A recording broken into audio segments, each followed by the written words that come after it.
Assalamualaikum warahmatullahi wabarakatuh. Perkenalkan, nama saya Fayana Gustawardana. Saya dari Prodi Teknik Informatika, kelas 1D dari Fakultas Teknik Informatika, dari Fakultas Teknik, dari Universitas Muria Kudus.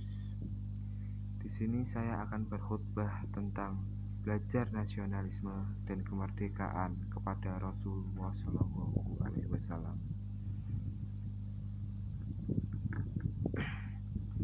Hadirin yang berbahagia, saat ini Indonesia telah merdeka dan negara Republik Indonesia ini dapatlah melanjutkan cita-citanya yang luhur, yaitu mengisi kemerdekaan dengan tanggung jawab yang baru, yang bermanfaat bagi masyarakat, bangsa, dan negara, sesuai dengan profesi dan keahlian kita masing-masing.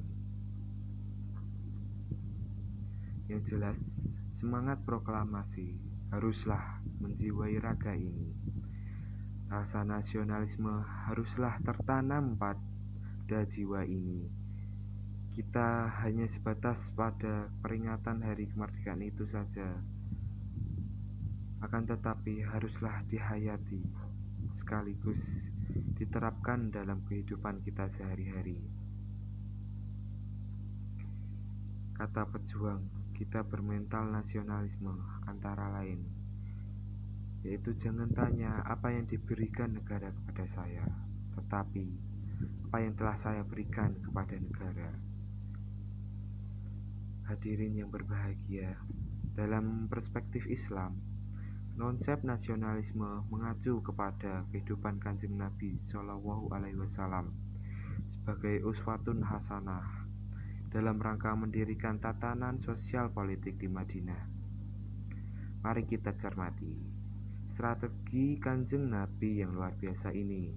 Antara lain, belum genap 2 tahun setelah Kanjeng Nabi hijrah dari Mekah ke Madinah, Kanjeng Nabi mendatangi sebuah perjanjian Madinah bersama kaum Muhajirin, Yahudi, Nasrani, Musyrikin, dan Majusi. Di sana berdiskusi tentang sebuah perjanjian, yaitu tentang piagam. Piagam ini sering pula disebut dengan Undang-Undang Madinah atau Konstitusi Madinah. Dalam konteks tersebut, terdapat 2 alasan bagi kehidupan bernegara yang diatur di dalamnya, yaitu berupa 1. Pertama, yaitu semua pemeluk agama Islam adalah satu umat, walaupun mereka berbeda-beda suku. Yang kedua, untuk komunitas muslim dan non-muslim didasarkan pada prinsip-prinsip berikut. Yang pertama, itu ada bertetangga dengan baik, saling membantu dalam yang menghadapi musuh dari luar Madinah, saling menasihati, saling membela mereka yang teraniaya, dan juga menghormati kebebasan beragama. Itu tertuang dalam Undang-Undang Syazali tahun 1993 ayat 1 halaman 15-26. Piagam tersebut pada mukodimah menyatakan sebagai berikut.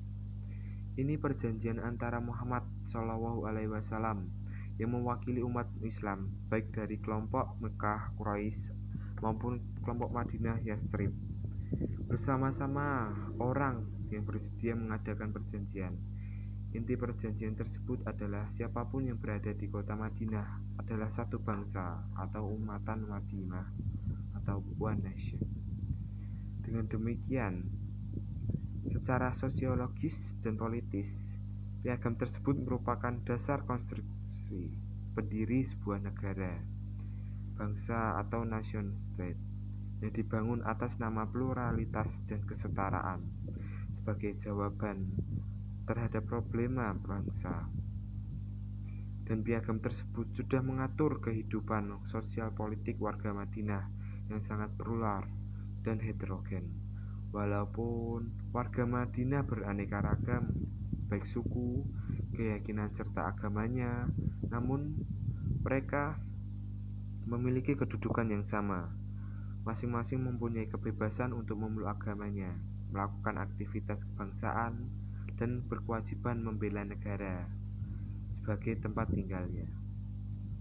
Oleh karena itu, warga negara Indonesia yang mengaku seorang muslim atau non-muslim yang berkebetulan beraliran kaku, yang hobinya lakukan kekerasan atas nama agama, bahkan sampai mengebom tempat tertentu, apakah itu vihara, gereja, hotel, dan lain-lain. Hendaklah mereka itu memahami sejarah Piagam Madinah. Dalam konteks Indonesia, mereka mestinya memahami masalah negara kebangsaan yang dibangun atas nama pluralistik dan heterogen.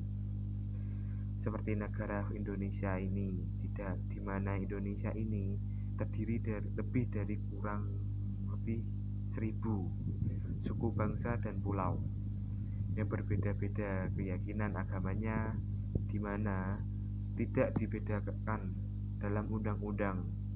Semua mempunyai hak yang sama. Semestinya mereka yang tukang ngebom itu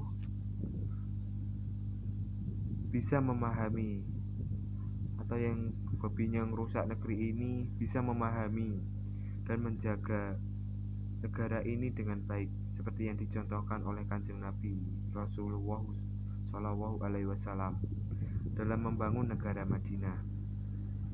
Oleh karena itu, kekhawatiran bagi warga negara yang baik, khususnya umat Islam yang moderat, yang paham tentang arti nasionalisme, yang paham tentang arti kemerdekaan, dan yang paham tentang membela bangsa dan negara, adalah dimana ketika generasi yang akan datang itu orangnya lemah ekonominya, sehingga mudah lemah imannya dan takwanya, kerdil jiwanya, sempit wawasan kebangsaannya, rapuh nasionalismenya, sehingga mudah dimanfaatkan oleh orang-orang yang jahat dan teroris yang punya kepentingan tertentu yang dapat menenggelamkan rasa kemanusiaan. Sebagai firman Allah dalam surat An-Nisa ayat 9 yang berbunyi,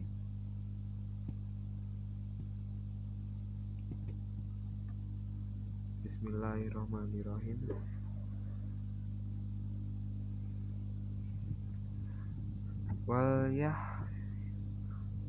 Wal yahsyal lazina law taraku min khalfihim zuriyatan di'afan khafu alaihim falyattaqullaha wal yaqulu qaulan sadida, yang artinya, dan hendaklah takut kepada Allah yang seandainya meninggalkan di belakang mereka anak-anak yang lemah, yang mereka khawatir terhadap kesejahteraan mereka.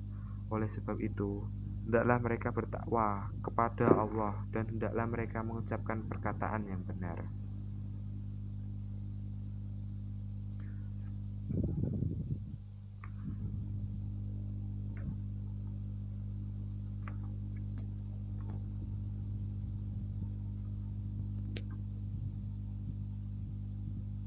Dan di dalam hadis riwayat Muslim dari Abu Hurairah juga disebutkan, orang mukmin yang kuat lebih baik dan lebih dicintai Allah daripada orang mukmin yang lemah. Dan dari situlah dengan petunjuk Al-Quran dan surat An-Nisa ayat 9 dan hadis Kanjeng Nabi Rasul tersebut, marilah kita umat Islam yang bangkit dan cancut tali wondo untuk mengisi kemerdekaan Republik Indonesia ini dengan rasa nasionalisme yang tinggi, yaitu menjaga persatuan, kesatuan, serta menjaga lingkungan dan keamanan dengan sebaik-baiknya. Khususnya untuk situasi seperti ini, yang diperlukan adalah membangun bangsa dari keterpurukan ekonomi, membangun moral dan akhlak pemimpin-pemimpinnya, wakil rakyat, menteri-menterinya, dan para pejabat yang mengelola dana negara, agar mereka tidak bermental koruptor yang menghabiskan uang rakyat untuk kepentingan pribadi, kelompok, dan organisasinya. Semoga teladan Kanjeng Rasulullah Shallallahu Alaihi Wasallam atau Kanjeng Rasul Muhammad Shallallahu Alaihi Wasallam dalam membangun negara Madinah yang penuh dengan pluralistik dan heterogen itu bisa ditiru oleh pemimpin-pemimpin kita, rakyat Indonesia, sehingga tercapai negara yang baldatun thayyibatun warabun ghafur. Amin amin ya rabbal alamin.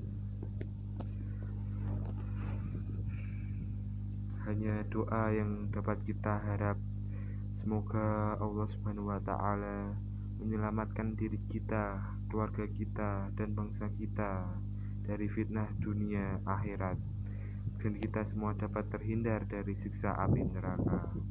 Amin ya rabbal alamin. Berikut khotbah dari saya. Apabila ada salah, mohon dimaafkan. Billahi taufiq wal hidayah. Wassalamualaikum warahmatullahi wabarakatuh.